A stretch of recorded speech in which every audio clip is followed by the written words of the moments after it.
আসসালামু আলাইকুম, শুভরাত্রি। সবাই কেমন আছেন? আবারও আপনাদের সামনে একটা ভিডিও নিয়ে আসলাম। আজকের যে ভিডিওটি নিয়ে আসলাম সেটা অতীব গুরুত্বপূর্ণ। আপনারা যখন ডাক্তারের কাছে যান, ডাক্তার আপনাদের একটা টেস্ট দেয়, সেটা হলো ইউরিনের সিএস। প্রস্রাবে যদি ইনফেকশন থাকে তখন ইউরিনের একটা টেস্ট দেয়, ইউরিনের C S, sensitivity and culture test. ওই টেস্টে আপনাদের দেখাবো কীভাবে করা হয়। এই কালচার টেস্টে যখন আপনাকে দেয়, আপনার শরীরে যখন প্রচণ্ড ইনফেকশন হচ্ছে প্রস্রাবে, বাট ইনফেকশনটা সারতেছে না, তখন আপনাদের ডাক্তারের কালচার টেস্টটা দিয়ে থাকে। ইভেন কোন অ্যান্টিবায়োটিক দ্বারা এই কালচার ইনফেকশনটা চলে যাবে সেটা আপনাকে দেখাবো আর কি।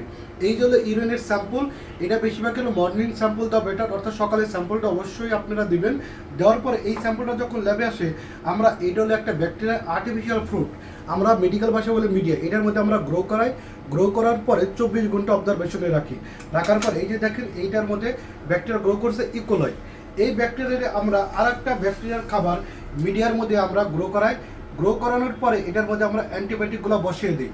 বসানোর পরে এই অ্যান্টিবায়োটিকগুলো কোনটা আপনার শরীরে সেন্সিটিভ, কোনটা রেজিস্ট্যান্ট, সেটা এখানে আসলে আরও 24 ঘন্টা পর আসে। দেখেন এখানে ইকোলাই লেখা আছে। এখানে এই ব্যাকটেরিয়া আসলে এই ইনফেকশন যেটা হয়েছে ইকোলাই দ্বারা হয়েছে। ইকোলাই দ্বারা হয়েছে দেখে এখানে আমরা ইকোলাই লিখে দিয়েছি এবং এই অ্যান্টিবায়োটিকগুলো আমরা বসিয়ে দিয়েছি।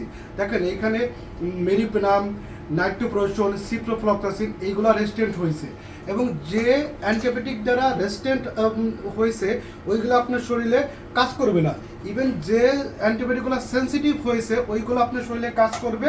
এবং ওই সেন্সিটিভ অ্যান্টিবায়োটিকগুলো আপনাকে ডাক্তার তখন প্রেসক্রাইব করবে। ইনশাআল্লাহ তখন আপনার ইউরিন ইনফেকশন ভালো হয়ে যাবে আল্লাহর রহমতে। সো ভিউয়ার্স, ভালো থাকবেন, শুভরাত্রি। আবার একটা নতুন ভিডিও নিয়ে আপনাদের সামনে আসবো। আসসালামু আলাইকুম।